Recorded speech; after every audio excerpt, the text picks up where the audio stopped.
Greetings, friends, and welcome back to another episode of Dreamscapes. Today, we have our friend Neil Elliott from around the Vancouver, BC area, talking to another Canadian, our neighbors to the north. He is an author and engineer. He has a book, A Higher Road, available globally, wherever you prefer to buy books.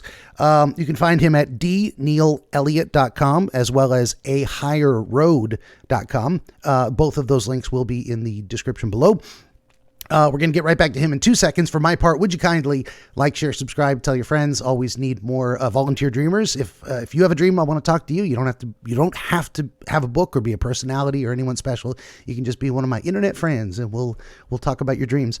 If you would like to support my work, you can do so by purchasing one of 17 currently available works of historical dream literature. The most recent, The Fabric of Dreams by Catherine Taylor Craig. All this and more, of course, available at benjaminthedreamwizard.com. You can also head on over to benjaminthedreamwizard.locals.com. Join the community there. What's a great place to contact me if you have a dream. It's free to join, attached to my Rumble account, and that is enough out of me. Neil, thank you for joining me. I appreciate your time. Oh, it's a pleasure to be here today, Benjamin. I'm looking forward to our discussion. Good deal. Me too. These are always fascinating. People say, I don't know, who cares about my dreams? I do. I want to hear about it. I've never heard a dream I wasn't interested in trying to solve the puzzle. So we're gonna get to that. But I always start with just put the pen down and we'll talk about you and your work. So I imagine you were an engineer before you were an author. Yes. Got a professional engineering degree, back in the 80s. Very cool. And, MBA in the 90s, and worked in the corporate world, first as an employee and then as my own business for over 34 years. Very cool. My dad is a civil engineer, and he followed a similar course, got his degree, I think, in the either late 70s, early 80s, somewhere around there, and has been running a home business off of that. So when you say engineer, I mean, what kind of projects? Is it okay to say? I don't want to... Oh, yeah. So at the time, there was a discipline called bioresource engineering, which was this mixture of civil, mechanical, and agriculture. And so I took that opened things up. But really, my fascination was with water flow, things like that. So I went into hydroelectric industry and started out as an engineer, but then quickly progressed to a project manager looking after, smaller, large projects. Very cool. Yeah, I am fascinated by energy production and how we're trying to solve that problem in terms of what's clean for the environment and what's efficient and effective. And hydro has always been like, that's just amazing. Water just flows, and then you dam it up and it falls thanks to gravity, and then you just spin some turbines and you're good to go. Like that's genius. I wouldn't have thought of that on my own. So, I think that Tesla actually had it figured out where electricity would be free for everybody, but that was suppressed because it couldn't make money off it, right? So. Yeah, It'll come to us fairly soon. Wasn't there? There's a story, and maybe you can correct me if I'm wrong. I mean, maybe it's apocryphal or urban legend, but that one of the first light bulbs that was ever invented was like burning for 100 years or something, and just recently went out. Have you heard that story, or am I telling tales? I have heard that story, and in BC. There was an electric light bulb in a really old station, and it's been burning for about 70 years. There you go. And no one's allowed to get near it. They will let you get close to it so you can look at it. Yeah. But no one's allowed to get near it. So I had the pleasure of actually going into that generating station and getting within 10 feet of it just to see it. It's quite amazing. Yeah, some of those old light bulbs were really well made, obviously. For sure. Yeah. And that gets us into a realm of what I say some people would call conspiracy theories. I call them prophecies more than anything lately, where it's like we keep finding out they're all true.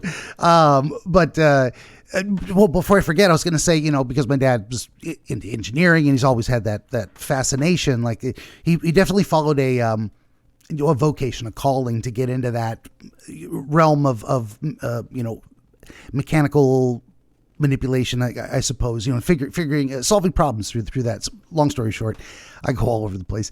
He made sure when we were little, when I was little, I don't think my brother was born yet. I'm not sure. Long story short, he made sure to take me to the Hoover Dam to see it. And that was, and I still remember that. I remember being there. I was always a little disobedient child. I think I ran off at one point, and they're like, this idiot's going to throw himself off the dam. But I remember being there, and that's, I mean, it's almost like it's maybe like the 8th or 9th modern marvel, wonder of the world, along with the Eiffel Tower. The idea that we could dam this canyon and turn it into electricity is just amazing to me. It's beyond me, definitely. I couldn't figure out how to do that. Yeah. The Hoover Dam is, I've seen it myself. I've been there, but it's something to experience. That much water it's like just the tremendous raw force of nature that's being harnessed. It's unbelievable. Yeah. Yeah, absolutely. Sorry, I didn't mean to cut you off. I did.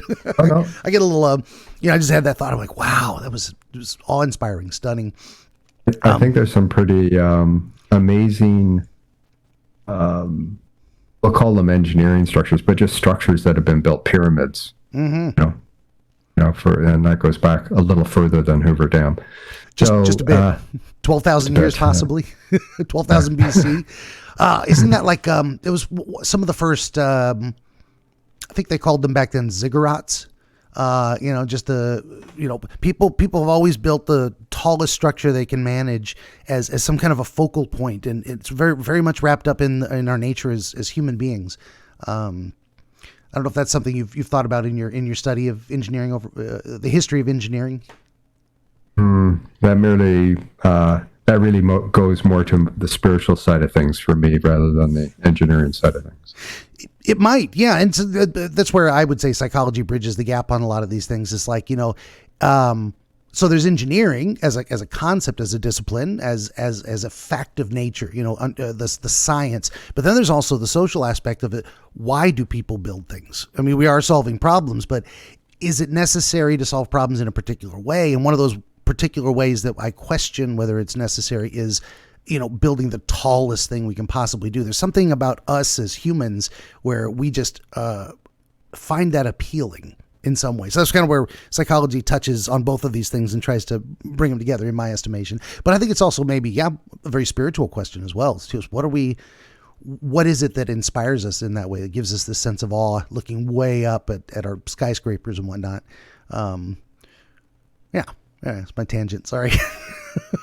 I should probably ask you more about, so how did you go from being an engineer to an author? What is your book about and why?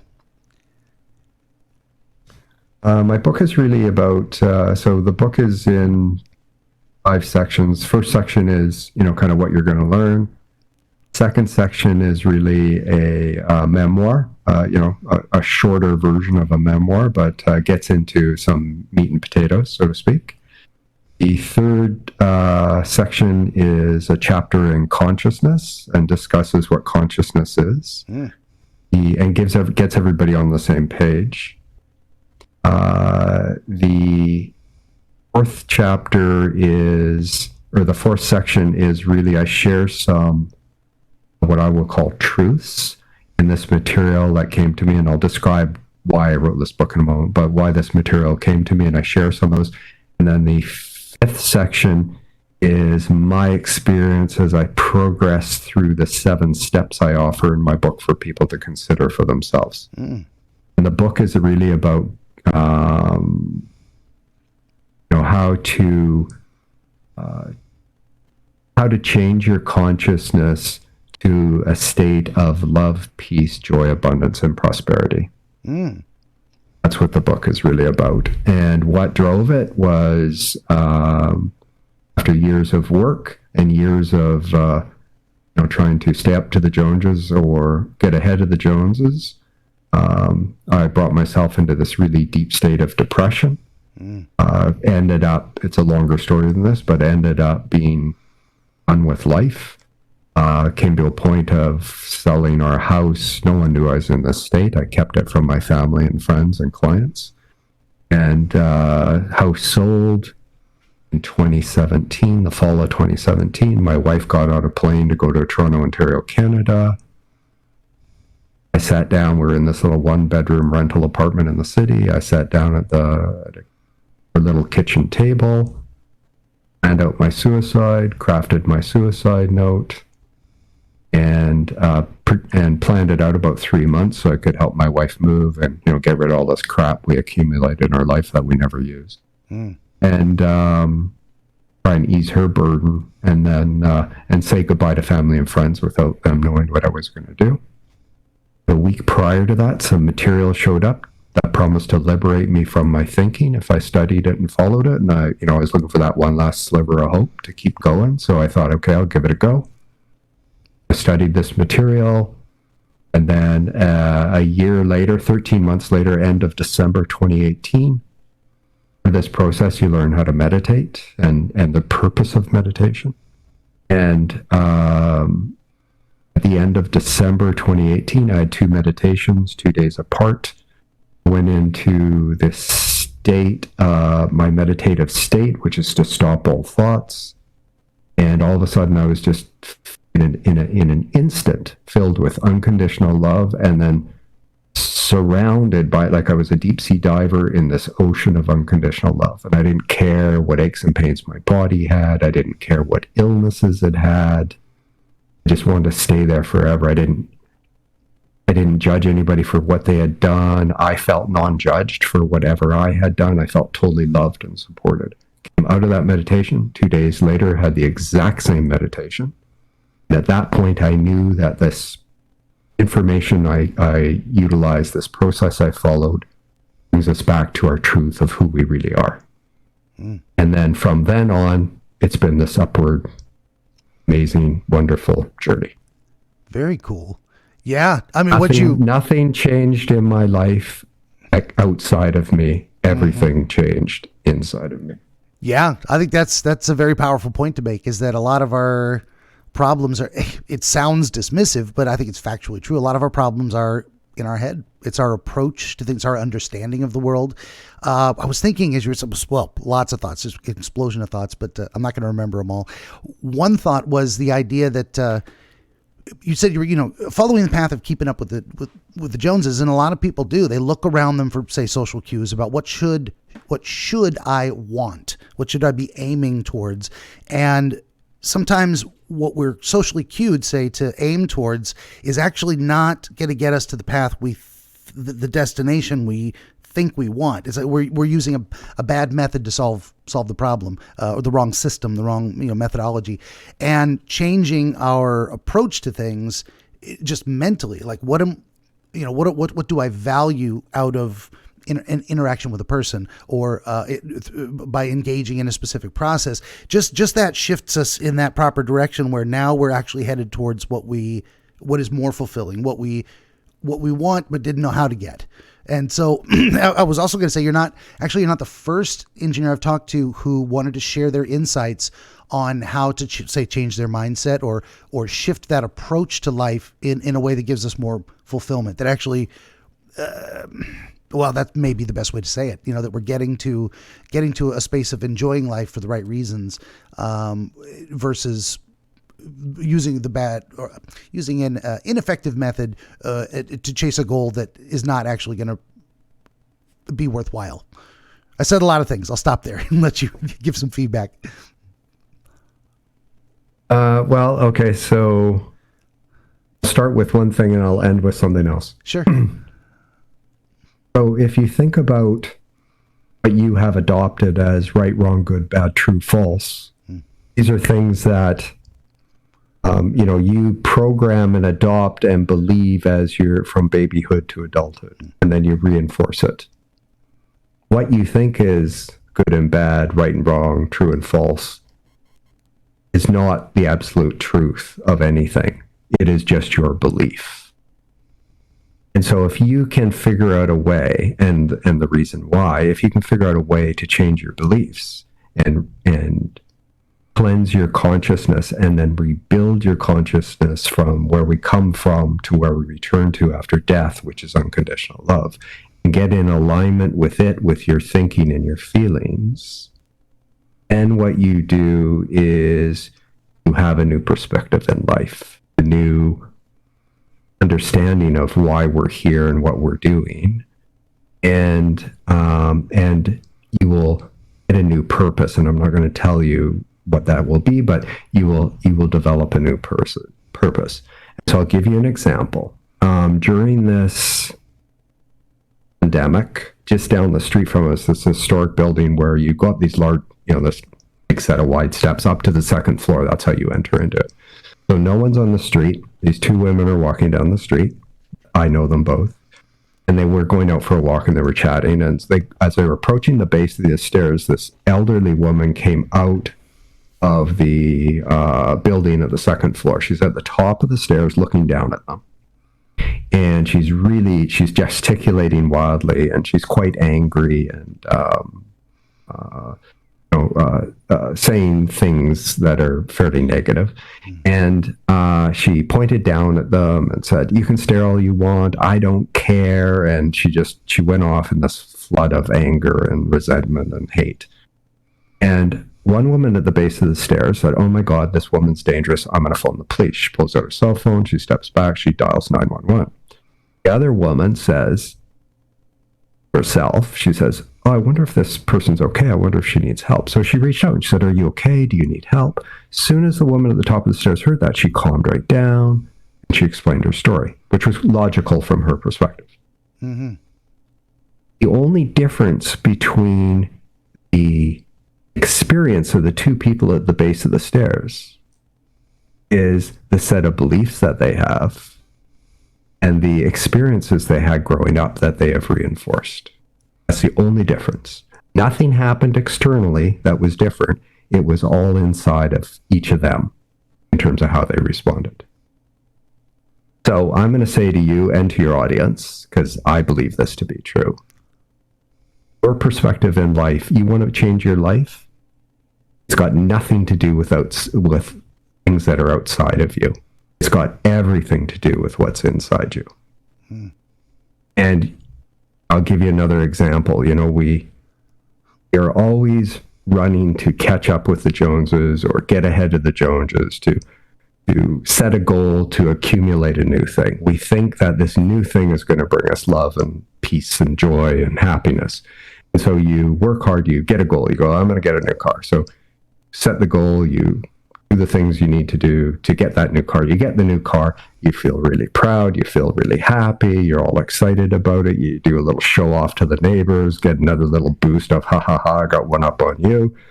All done very subtly, but this is what you do. But sooner or later, that new possession becomes mundane and boring. So what do? You go out, you set another goal to accumulate another thing. House, car, boat, whatever, vacation, whatever it is.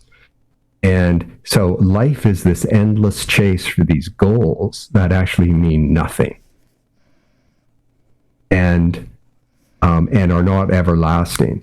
If you are after love, peace, and joy, you need to become love, peace, and joy. And in order to do that, you need to examine the programming that you have programmed in your subconscious and your unconscious mind. You need to go through a process of cleansing it and then rebuilding it to be consistent with where we come from before we die and where we return to after death. And you can't do it alone.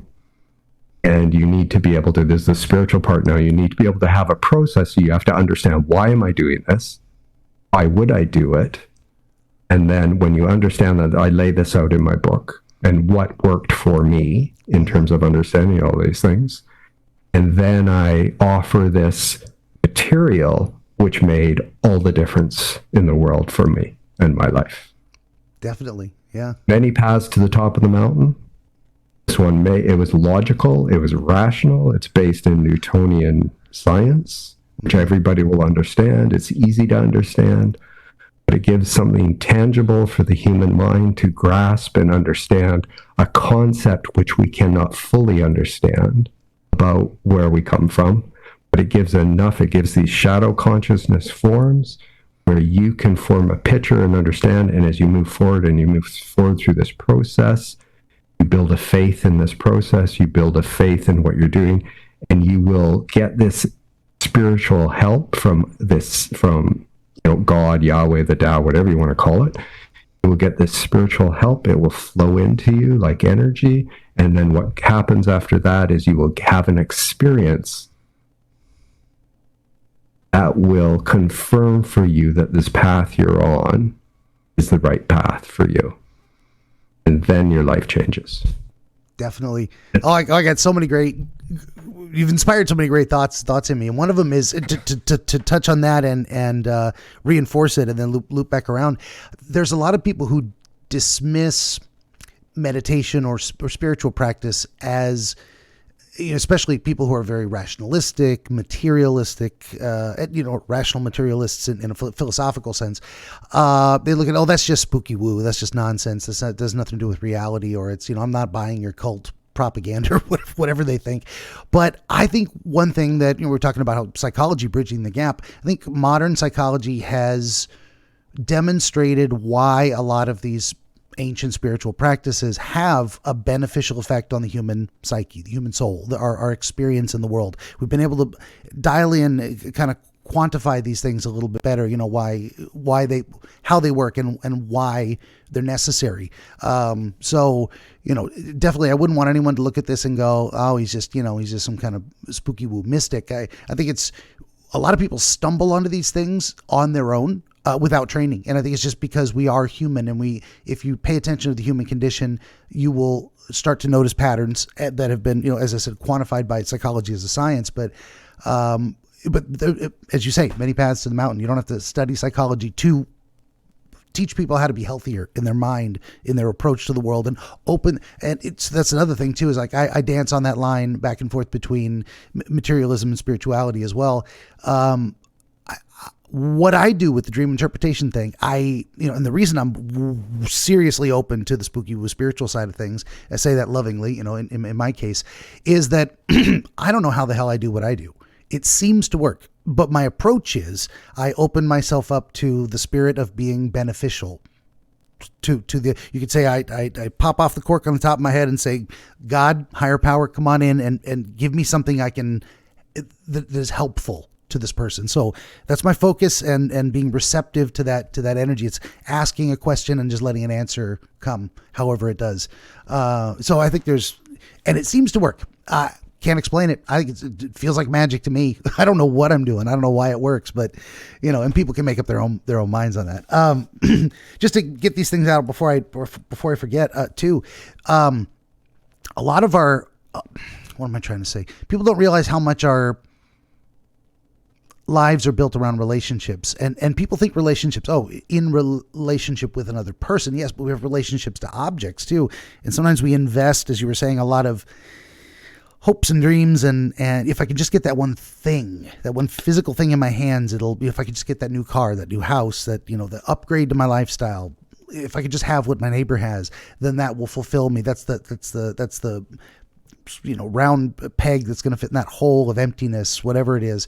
And we do feel good in the process of chasing these things, and we do feel good to attain them. I mean, you do need to have successes, or that reward system doesn't kick in and you're just chasing something that never happens. Eventually you give up. That kind of, what is it? Extinguishing behavior. I can't think of the right term. But then there's a factor of novelty. I mean, so I look at and eventually novelty wears off. I got this thing I really wanted, but I don't feel the same way I did about it when I got it, now that I've had it for a while. So then sometimes our standard for zero, our baseline, ratchets up. And that's why, people say, more money, more problems. It's true. Cause then you start worrying about, not losing all the money and keeping all the things you've got and all the stuff. I've wrestled with having too much stuff all my life, just because I don't want it, but then I collect it. Like, that might be useful. And that's where I was going with that too, is there's an idea of utility. Like if an object serves a specific purpose, what is a car for? Maybe you want it to be pretty, but it's got to take you somewhere. what you need is transportation, ultimately, the utility of it. And maybe you want pretty transportation, nothing wrong with fine art or whatnot, and a car can be art. But some people, their improper aim is to get a thing that's a status symbol or just for the sake of being pretty, and it serves no actual utility. So when they get there, they're unfulfilled because it served no purpose. Like, why was I doing this in the first place? And they don't realize that until after the fact. Last thing, just to kind of tie it all together too, is that there's a process of, like, humans are, what do we get? It's not the pursuit of happiness we should be aiming for. It's the happiness of pursuit. I love those little clever aphorisms that kind of flip the thing on its head.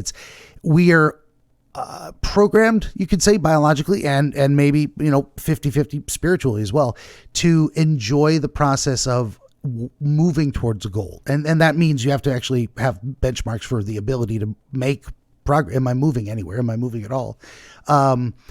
Because what do we do when we attain a goal? We set a new one immediately, because otherwise, what do? There's no reason to get out of bed in the morning. So we're constantly inventing new tasks, challenges, stuff, and that's all in our head.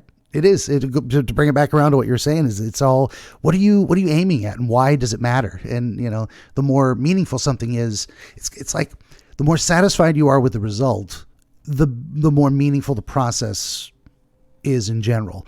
But again, just achieving results is necessary but not sufficient to a fulfilling life.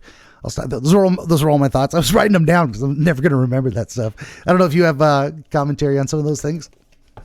Well, I think that there's a difference between what you need and what you want. Mm-hmm. And life is a chase of wants. If you think about it in reality, if you were young and your parents were loving and kind and taught you to be loving and kind and respectful of other people, and that they're different and they have just as much right to their thoughts and their feelings and stuff like that, and that all you really need, you need to be fed and watered and clothed, and you need some shelter.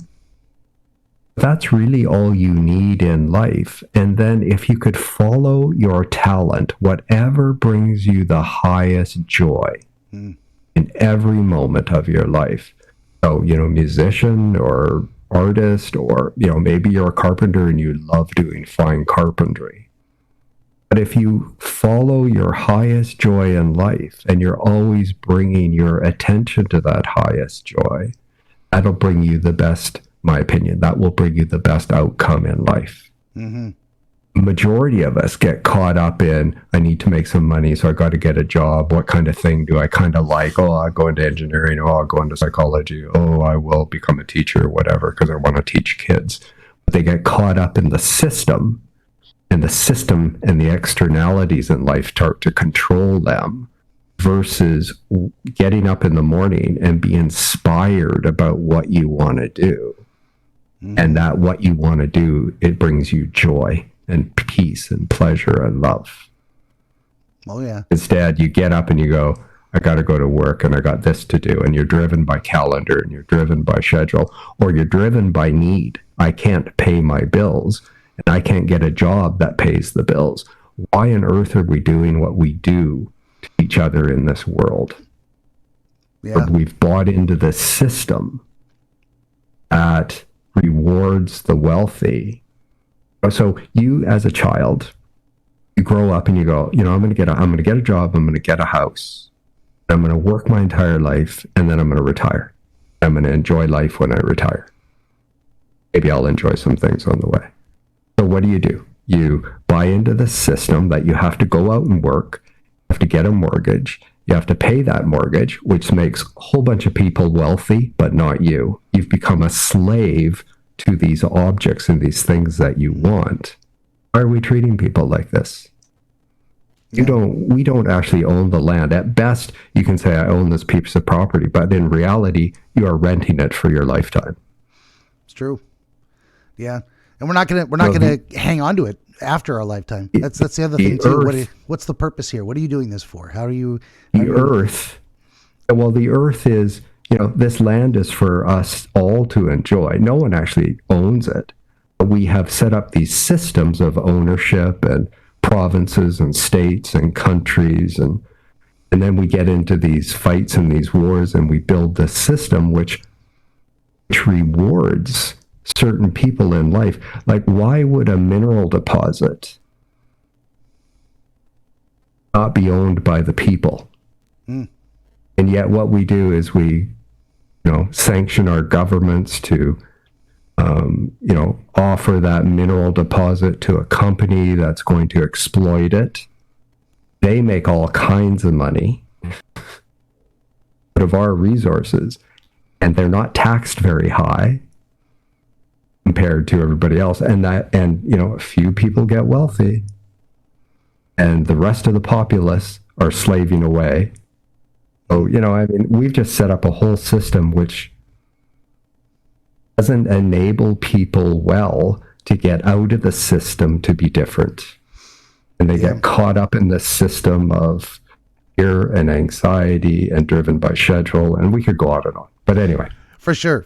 Yeah, just a couple comments on that. Is I think a lot about the way Alaska does oil revenue sharing. I mean, all the citizens get a check. It's like, this is your state. We all live here. We own it communally in that sense. Like, we are all residents of the state and voted to do this. And then, because they're extracting natural resources, well, the people broadly get a cut of compensation for allowing someone else to get rich off the land.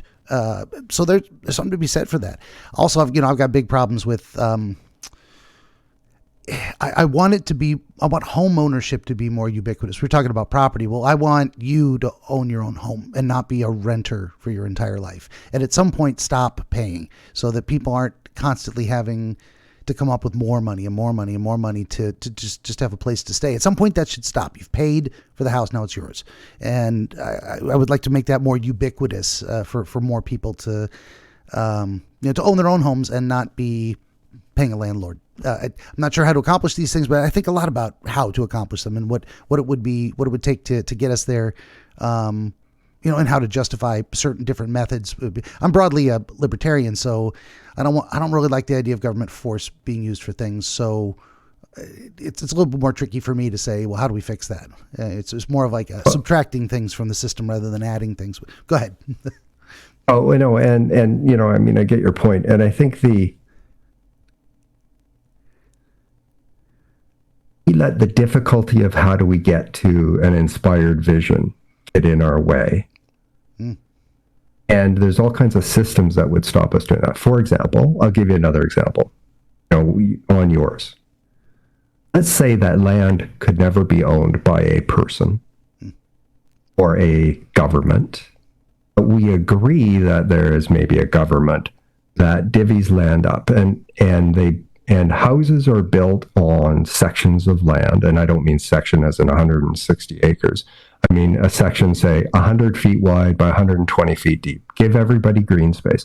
A reasonably sized house for a family, nicely built, is built on that. And the revenue from that house needs to cover the cost of replacement of that house every 20 to 25 years. Whatever. Something reasonable, and that you would rent that house, so to speak, while you're alive. The rental for the house would cover the cost of replacement of that house. You wouldn't pay for the land. You would maybe build communities that are well designed with a school and access to the hospital. So there'd have to be some really good planning around how you do it. But everybody is just renting to replace the cost of the house. No one owns the land. Everybody owns the land.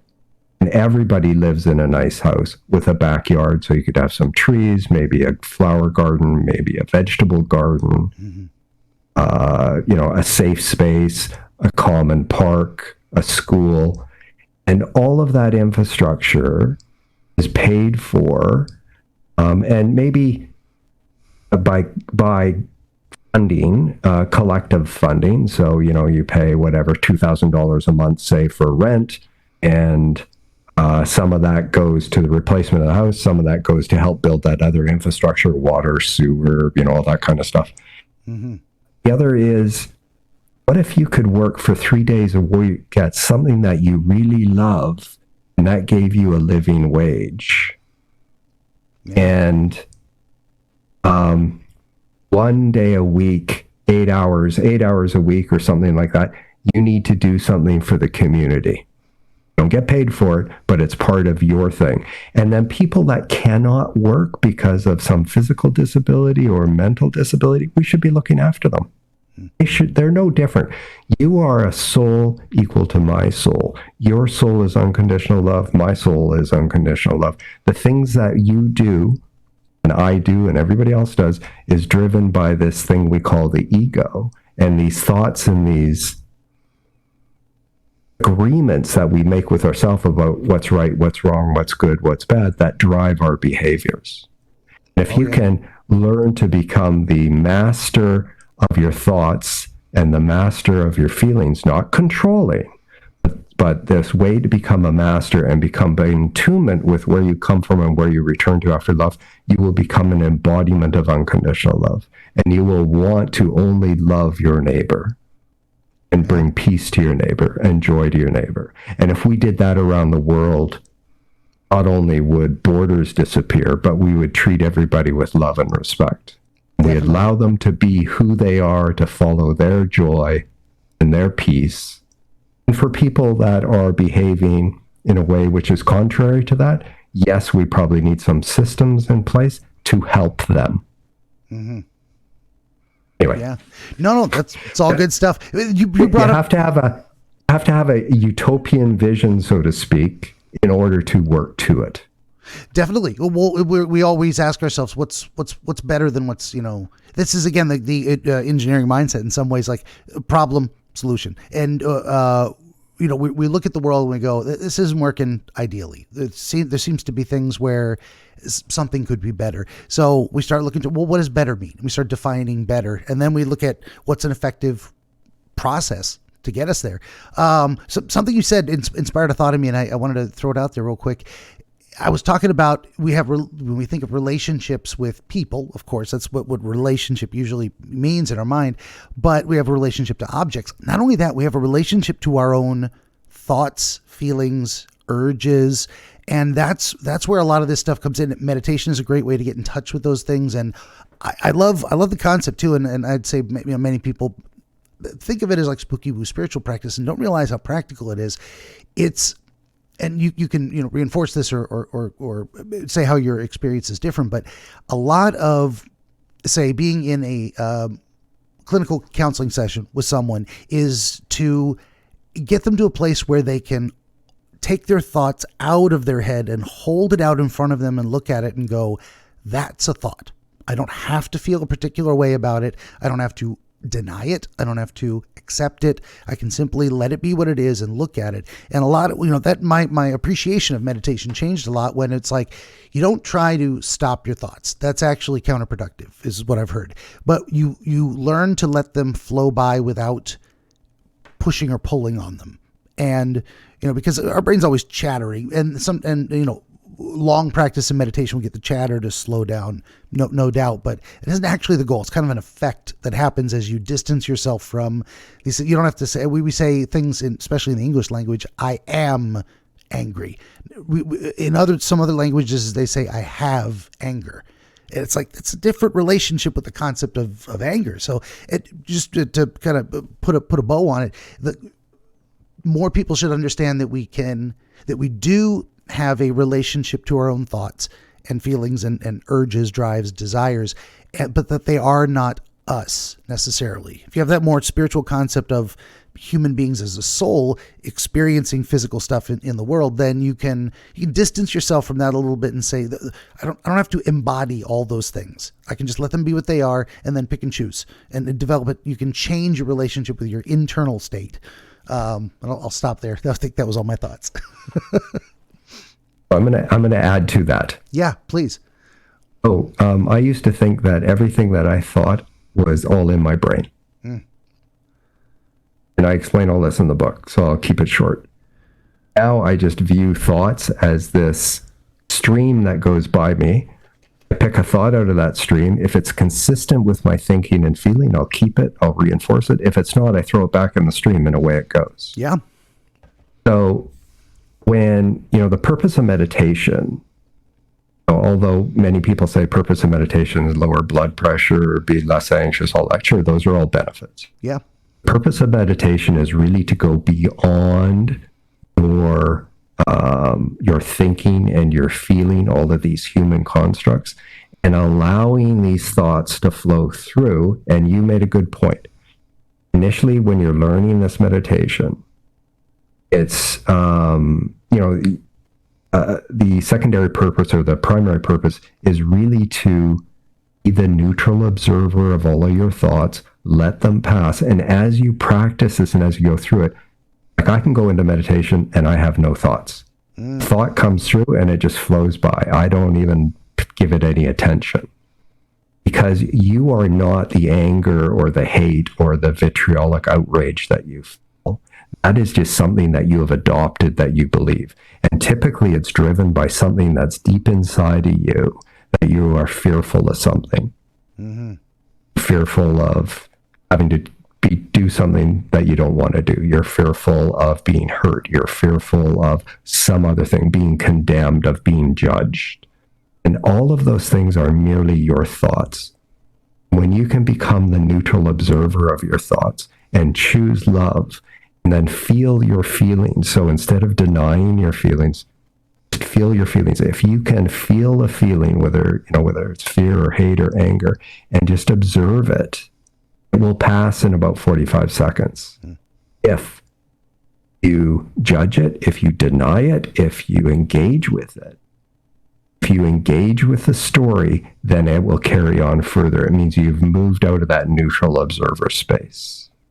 Yeah. And so as you practice all of these things, our goal here, we are spiritual beings having a human experience. And the ego is merely a tool to create physical reality. And this tool is to help us become, you are here over many lifetimes, and whether it's this lifetime or 100th lifetime in the future, you are here to become the master of your thoughts and your emotions, and to be the embodiment of unconditional love. It doesn't mean you don't feel them. You might feel them. You're the neutral observer of them. They pass. You observe it. You go, hey, wow, I created that. That is pretty darn cool. Yeah. Because when you come from a state of unconditional love, you can't experience the light without the dark. You can't experience the love without the hate. You need these juxtapositions of experiences to be able to get the depth and to actually understand who you are. For sure. Yeah. And this is one of the things that's been talked about, speaking of my own works of historical dream literature. It's kind of my own personal course of study, masterclass in for myself, teaching me everything that's ever been said about dreams and whatnot. They're very often compared to different states of consciousness, like meditation.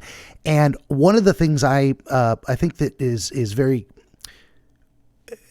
they mirror each other in this way, is that the goal of meditation, this ability to passively, disinterestedly is not the right words, but observe thoughts as they pass. That's pretty much exactly what's happening in dreams. Is we come out of sleep with this memory of observing our thoughts as they pass, non-directed, without necessarily push or pull. Now that changes with lucid dreaming, where people engage with it, and that's fascinating to me. Never had a lucid dream. Don't know what to make of that experience. So I put that. I try and separate out things like, I'm not so sure. I don't know what to do with psychic communication in dreams, prophetic dreams. No idea how to handle that stuff.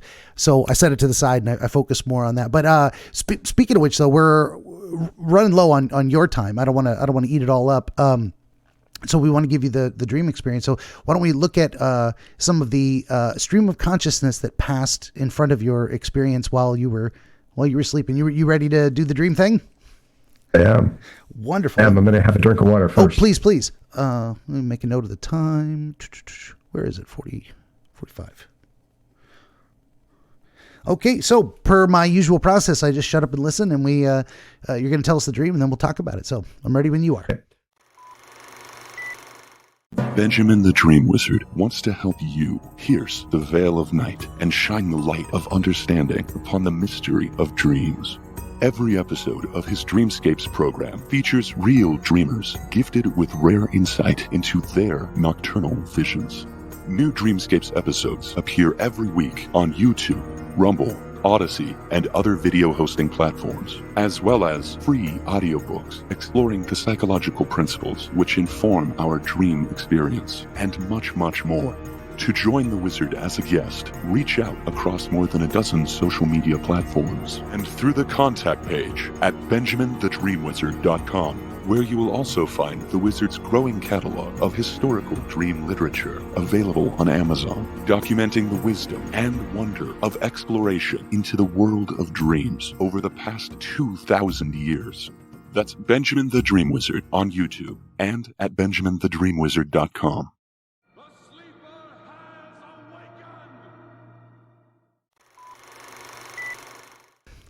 I'll give context, I'll set it up, and then I'll tell you the dream. Sure. So a former colleague worked with they were a client of mine. So a former colleague, we were in this room. So there was one room and it, had offices around, no dividers or anything. It was just desks and stuff like that. And then you walked out of the office into a hall, and the hall went this way, so there's another office beside, and then it went into an open space down the hall, maybe 50, 60 feet down the hall, into this open space of, say, admin staff. Okay? And outside, so the hall had windows. It was the second floor of a building. It overlooked a parking lot in the city.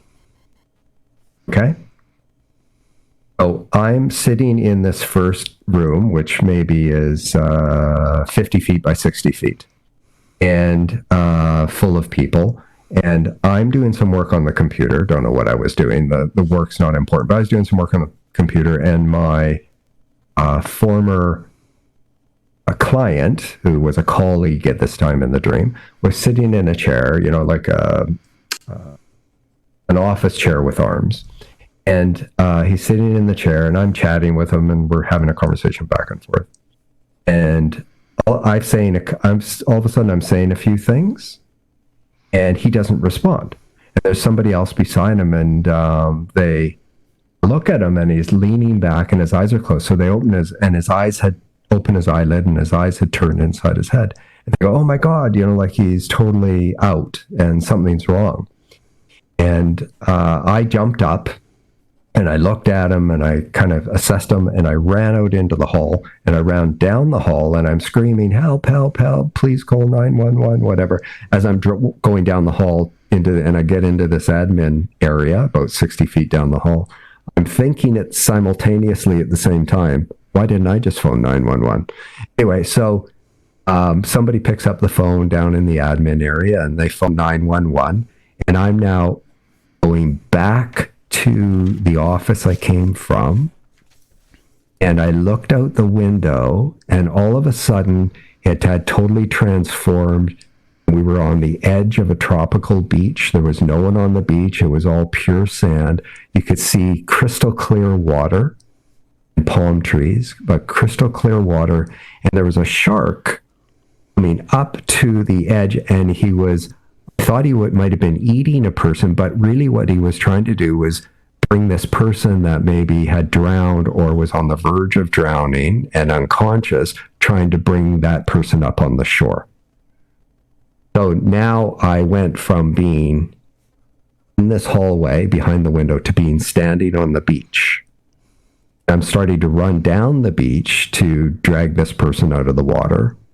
I realized this is what the shark was doing. And all of a sudden, this woman who was probably 4 inches taller than me, blonde hair, all dressed in white, most magnificent bluish eyes you could imagine. And she was standing right in my way. I'm running to her, and she grabbed me by my shoulders on each side, like each bicep. And I'm trying to get around her, and she was like a metal statue in terms of strength. Like I'm moving and her arms are not moving at all. She's trying to get my attention to look in my eyes. And as soon as I stopped for a moment, I looked in her eyes, I felt fully and completely, it just spontaneously came out of me, I love you. And she responded, and then I woke up.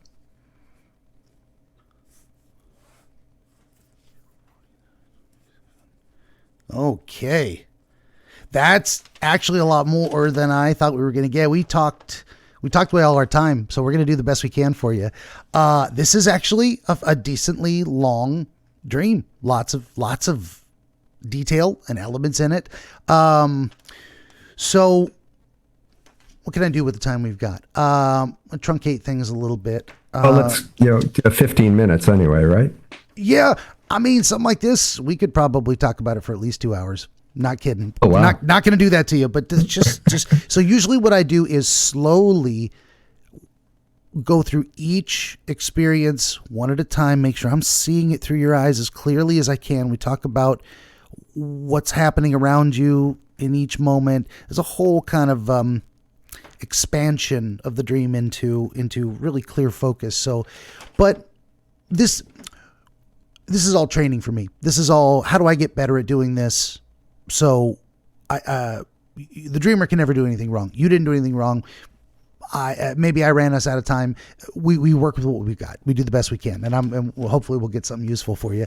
But we're, so you started in a place that was a very real place. You did work in this place before, and never worked in it. This was an entirely new building. Never been in this building. It was just It was just a setup of the building. Yeah. Fair enough. So I wasn't. That's one thing. That's why I try and see it through your eyes. Like, do I understand this correctly? That's that feedback mechanism of like, okay, I'm happy to be wrong as long as the question gets us closer to the truth. So you're the setup of the first, so there's two environments and a transition between the two of them. One very, city, business, etc., and the other one very natural, ocean, jungle, beach, whatever. Very, very interesting there too. So, well, it's all interesting. Sorry, I say that all the time. But you've got so there's right off the top of my head, what I think of is there's some fundamental change in perspective that is happening here. That's, you're saying, look at this through this lens, and this experience leads to the next one, which is a different environment. That's usually how they're connected like that. So you've got a person who was a client, but now he's a colleague, if I understand. Yes. That's interesting too. So there's a relationship. There's a different relationship. You're representing. What am I trying to say?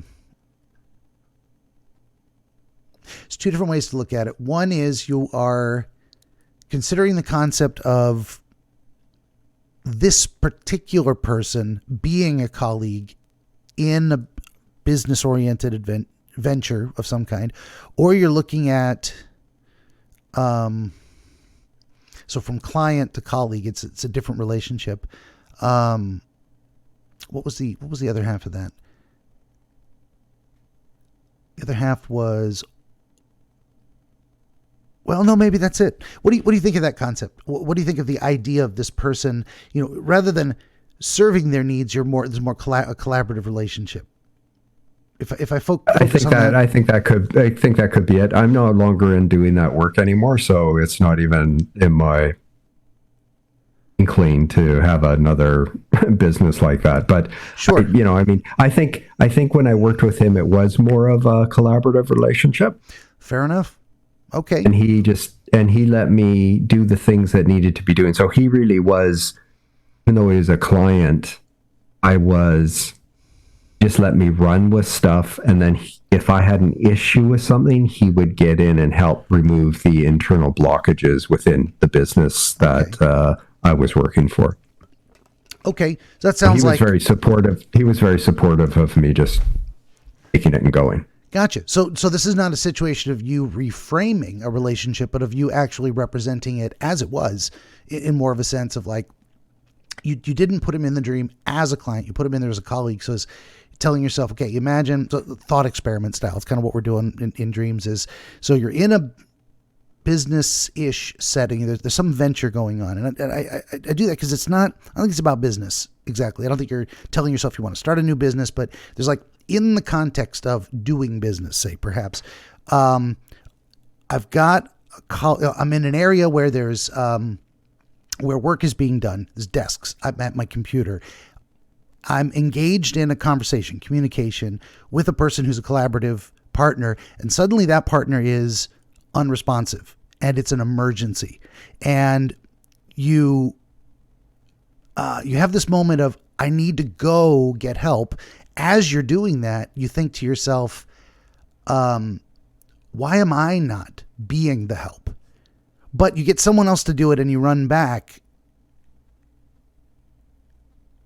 And then it is when you arrive where the room should be, like you come back down that hallway and suddenly you're on the beach.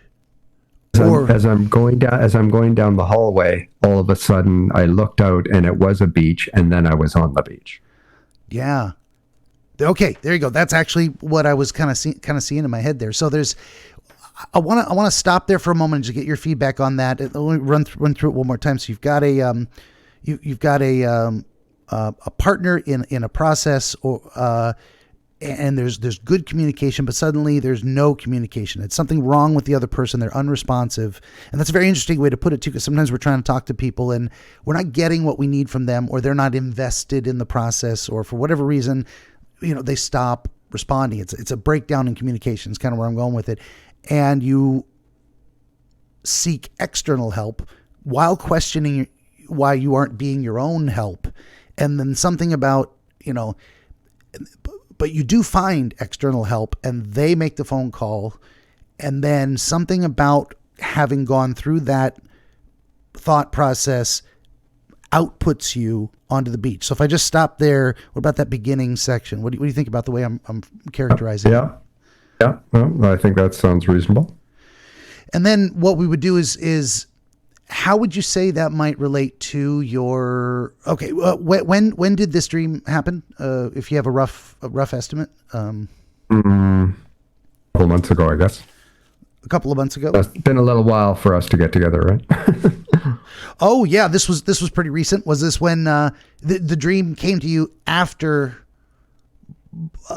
communicating with me, booking with me, kind of having on your mind, I'm going to get a dream interpreted. I better come up with something. Oh no, I think you and I booked a year or so ago, and then it's been a while. Said, this is my process, and I don't have a dream. And then and I was going through Podmatch, and I went, oh yeah, I should look and see. So I re-looked at you, and then a day or so later, or even before that, I went, I had this dream. Yeah. I'll reach out and see whether you'd be interested in for sure doing it. So. Well, that's fascinating too. So just speaking about the process, and I think it all relates to, it's not entirely a tangent, but very often someone will have a dream and then the night before our talk, the interview, they have another one. And that's the one they need to talk to me about and it's something about, this is why I believe in the, not the only reason, but one of the pieces of evidence I think for dream programming is the idea that very often if we're going to have an opportunity to do something, we will have a dream about it because we're thinking about it in advance. How do I handle this scenario how do I make the most of this opportunity, say? Or what do I want out of this experience? Or what am I afraid might happen if this all goes terrible? So we get all these thoughts ahead of time. So it's I would say it's very, so this may in some ways relate to either you thinking ahead about collaborating with me. Am I going to be a good communicative partner, or is this going to be an emergency where communication breaks down? Like that's one way to look at it. But it could also be just considering more of that topic broadly in the context of making the most of the opportunity of talking to me. Like sometimes we our brain will come up with a question to pose, and we'll consider the question in preparation for the event. I don't know if that's kind of making sense. Yeah. I couldn't. There's no coincidences in life, right? There's a whole lot of synchronicity. I'll tell you what. And it's also, it doesn't even have to go to like spooky woo type of stuff, but it's more like there's very direct connections. Yeah. I mean, I think I had more than one person talked to me about, the night before some big event, I had a dream, and it was related to the event. Of course it is. It was what we do. We're thinking, of course. We're thinking about the thing. So not to demystify it too much. I think it's still amazing. What I don't want to do is center myself and say, this was all about me. I'm the colleague or whatnot. But there's something in there about the collaborative communicative process in terms of pursuing a shared goal, or the consideration of partnership, and then looking, but then why look at it breaking down? Why show yourself that sometimes the other person can't or won't participate fully? That may be something personal to you in terms of you've had that experience before, or you just understand, well, that happens sometimes. And, what do I do if it does? We plan for contingencies sometimes. I don't know if any of that is speaking to anything. If you feel a zing, if you're like, you know what, when you said that, I felt something. That's why I always stop and check in with people. I just, something did come to me, and it's going to be possibly totally out of context. Maybe. There's nothing actually outside of me. There's nothing outside of you. Everything around you, you have created for your experience. Well, and so I don't know what that was. Neither do I. That was funny. And so all of these things that come into my life, so you can take it from your perspective, but I'll just talk about me for a minute. Yeah. Everything that comes into my life, I have created to give me the experience that I want to experience. And if I deny it, if I reject it, if I judge it in some way, it will continue to repeat itself in many, many fashions until I finally accept it as part of my creation without judgment. And so what came up for me when you said what you said was that transition from outside. Why did that break down, that collaboration process? Or is this notion, this thought that there's nothing outside of me anyway, so what am I to gain out of that person being unconscious, my colleague being unconscious, and then out on the sand running to help somebody else that's unconscious, and then being stopped by this woman, I'll call an angelic being at this point. Sure. Who essentially stopped me, and that's the communication that I'm trying to sort through right now in my mind, is that everything is actually love. We don't see it as love. We see it as anger and hate and vitriol. But the only thing that exists is love. And these experiences that come to us that we have created are out of love, but they might look like anger and hate because we're trying to integrate these experiences without judgment and feel them. And what that does is that expands our depth of understanding of what consciousness is and what consciousness is and who we are. So as more depth you integrate these things as your creation, you created it. It's not something to be rejected or denied. It is, you have created it to have that experience, to feel it, and that gives you a broader depth of understanding of who you are. Yeah. There we go. That's what I got out of what you just said. Very, very cool. No, I think this dream is very, very much connected to of course, it's dreams are always connected to our thought process about different things, but I think it's definitely looking at your spiritual perspective on things. There's a good chance you were thinking about, sharing a dream with me, and in the context of your book and your life experience and how you're going to perform is the wrong word, but the idea of like, how am I going to communicate what I believe in the most effective way to this person to get my message across about love and light. And the other thing, so there's two things. I'll start with one of them, and then we'll go to the second one. I have a very similar concept, and I'm glad you mentioned it too. The idea of there is not really everything is love, as you said, and the understanding of that is that, you know, hate is not it's not a separate thing. It is the absence of love, and in the way that darkness is the absence of light. In that sense, darkness is not its own thing. It is what happens when there is no light. So hate is not really its own thing. It's what happens when there is, you know, insufficient love. And we move down that scale. The less love there is, the more we describe that phenomenon as feeling hatred, anger, all these different things. So that's I think I'm speaking to a similar concept, or explaining it in a way you would say that sounds about right. You can correct me, or we can move on. The other half of it was that I think we've got a dream going on here, and this sometimes happens. Sometimes the entire dream is just the question, and there is no answer.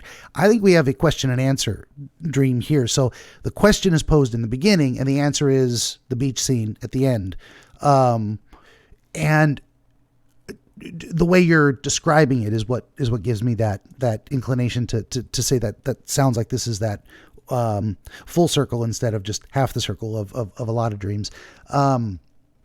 So you ask yourself, and then getting the best understanding of the dream and drawing the most meaning from it is figuring out what was the question and what was the answer. Well, of course, it sounds silly sometimes, but that's not always easy to do. So this is where the analysis of the experience and the symbols that you showed yourself during the dream gives us those hints. So we've definitely got this idea of, you know, productive collaboration in the beginning, communication breakdown, and the answer, and then also showing yourself seeking help as a way of, I think, transitioning into giving yourself the answer. And I think part of that was doing it wrong at the end of that first section, and you even kind of corrected yourself in the process. Why am I asking someone else to help me instead of doing embodying the help myself? And then so there's a lot of transitional triggers that happen in dreams. You go from one section to the next, and it's when one thought completes and the other one comes in. So the transitional thought then is that idea of why am I not being my own help? And the answer is the beach. So we got the beach scene. Suddenly you're out of a human constructed environment, buildings, business, computers, desks, all of these things are human constructs. And then you're in a natural environment where, as far as you can tell, there's nothing man-made around you. You're on a beach. There's water. It's, you know, it's the embodiment of so very, very much things that humans cause to happen, and things just being the way they are. So you've got this kind of, maybe almost, as you were saying earlier, Taoist representation of you know, a state of nature. You know, the pristine, maybe untouched. This is not a situation caused by a person taking a conscious action. Okay, I probably just said the same thing like six different ways. I'm trying to wrap my brain around it. So you've got this, you know, and you make it a scene of tremendous beauty as well. So there's a great appreciation for the natural world, not just environmentally, but as a what am I trying to say? As a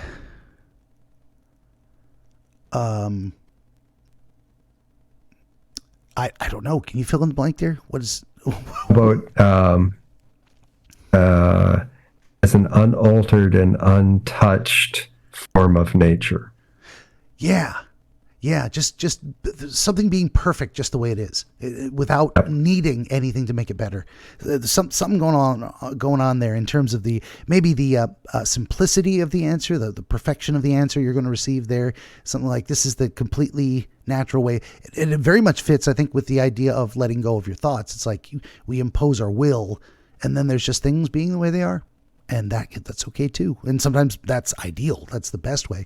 Okay, so you've got a situation where you've got this dangerous creature that you would think would be eating a person, and maybe that even crossed your mind at the time. But this dangerous thing in this natural environment is actually being helpful. It's acting like we would assume a dolphin would, rescuing perhaps an unconscious drowning swimmer. And it wasn't a person you ever identified specifically.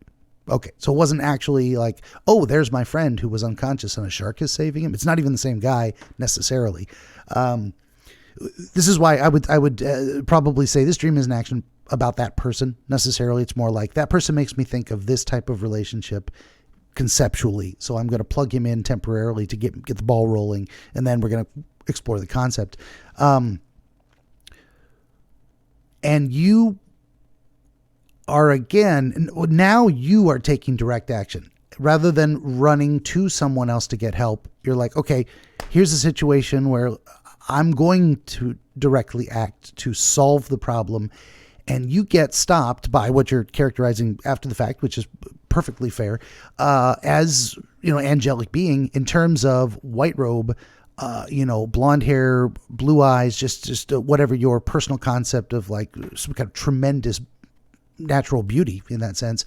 And it stops you from completing your self-assigned task, and it has the power to do that, but it didn't punch you. You didn't run into an invisible wall and hurt yourself and bounce back and fall down. I like to do these counterfactuals sometimes, but it did grab you by both arms in a way that completely stops your forward progress. And it's, at the same time, like an overwhelming, but an extremely gentle force. It didn't cause you any damage, but it was as solid as a wall. And it was a personified wall, and the personification is of a being of beauty and love, rather than something dangerous or threatening preventing you. And if I just stop there for a moment and let you give some feedback on if you want to say anything. I think that's accurate description all the way along. Okay, getting a vision of what it is, and so initially it sounds like you were struggling, I'm moving, but they're not. So you're like, don't stop me. I have a place I want to be. And this other thing is preventing that. It's blocking the expression of your will in that sense. And she wants your attention. There's something about her desire in the sense that says, you need to see what I am completely, but look into my eyes, fully see me. And when you did, what came out of you spontaneously was, I love you.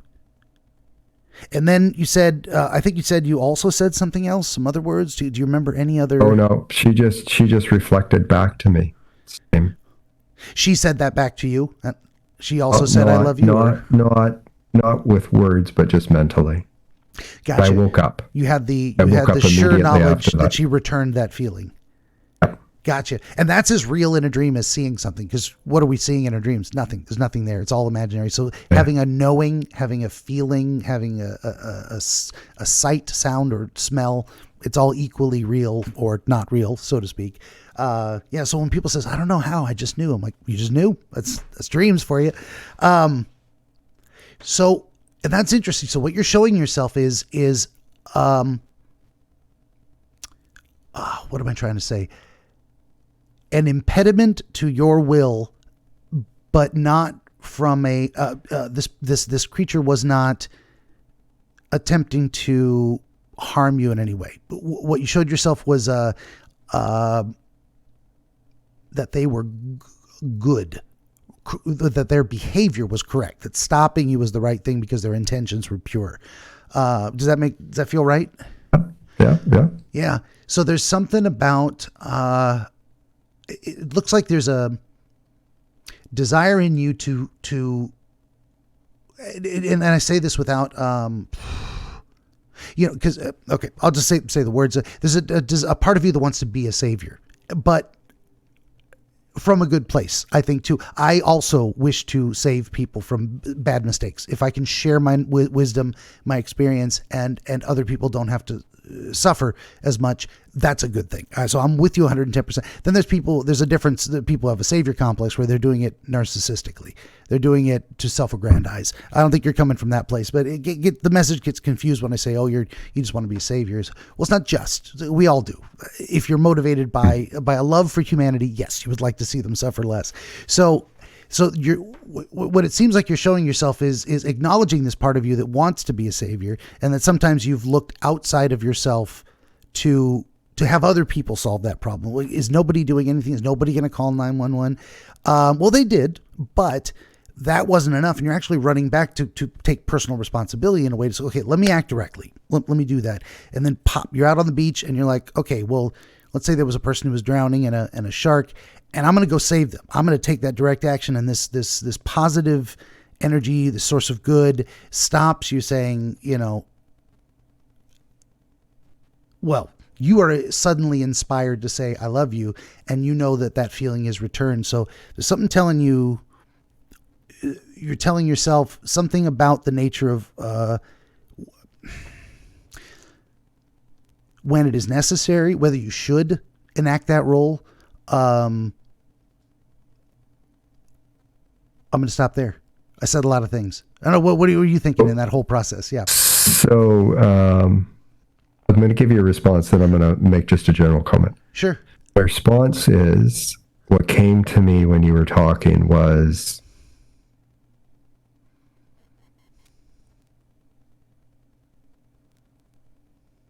absolutely, I would like to see everybody around the world, whatever path they take, join me on this journey, because this journey will bring the world into a new era of love and peace. If everybody gets on this journey and gets this path, you become the embodiment of unconditional love. And it is not my purview to push my way on anybody. But if someone wants to listen and is curious, you tell them, and it's up to them to make the choice. You can make whatever choice you want. I don't judge anybody for any choice they make. They can carry on the way they carry on. But if they want to change their life, this is a path to do it. Mm-hmm. There's other paths they might find, but this is strictly a path to do it. The more people that get on this path, the more we become this embodiment of unconditional love, the more we change collective consciousness. It becomes this spiral of higher and higher vibrational frequency that will bring this world into a new era of love and peace. And so the angelic being that's stopping me, I think is representation of, be the love that you are and don't force your way on anybody. Let them make a choice. Yeah. I mean, that feels absolutely right to me. It's funny you're saying that too, and phrasing it in that way for it. There's an old joke in psychology. How many psychologists does it take to change a light bulb? Only one, but the light bulb has to really want to change. But I think that's true too with these, ultimately in this context and I think in general, but we really can't save anyone from themselves. Like, I can't force you to change for your own good. I can maybe use force to modify your behavior, but I generally think that's a bad idea. And I don't know that it actually touches the core of someone. You can make them appear a certain way, but are they any different on the inside, or are they just jumping through hoops because you've got the crack in the whip? So this is how I would conceptualize this dream as well, is understanding your own approach, is that, you're rushing to, for a good, out of a positive motivation. I want to save a person who is drowning. Nothing wrong with that. That's a good thing to want. But this angelic being pops up and says, you can't. You actually can't do this. There's the actual, this iconic representation of angelic good stops you and says, you can't do what you're wanting to do, even if you have the right motivation. Go ahead. So you all have free will. And that's what you use your free will for, is to make the choices of the experiences that you want to have in life.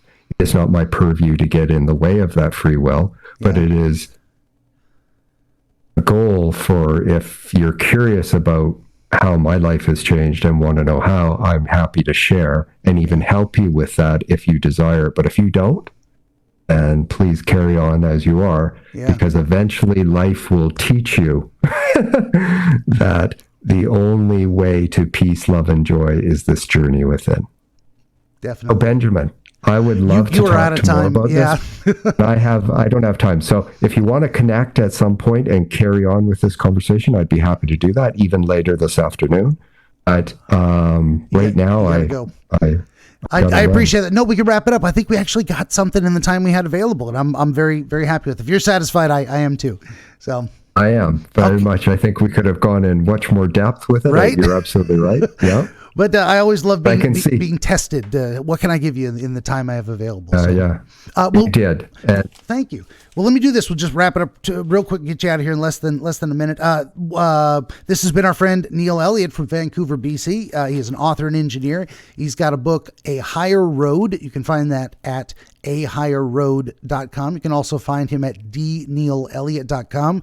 Both of those links in the description. For my part, would you kindly like, share, subscribe, tell your friends? I want to talk to you about your dreams. 17 currently available works of historical dream literature. The most recent, The Fabric of Dreams by Catherine Taylor Craig. All this and more at benjaminthedreamwizard.com. Also, benjaminthedreamwizard.locals.com, building a community there. Hop on in and talk to me about your dreams there. Once again, Neil, thank you. This has been a fascinating experience. Always is. Thank you so much. And it's been a real pleasure meeting with you and having a conversation with you. Thank you, Benjamin. Very nice. And everybody out there, thank you for watching.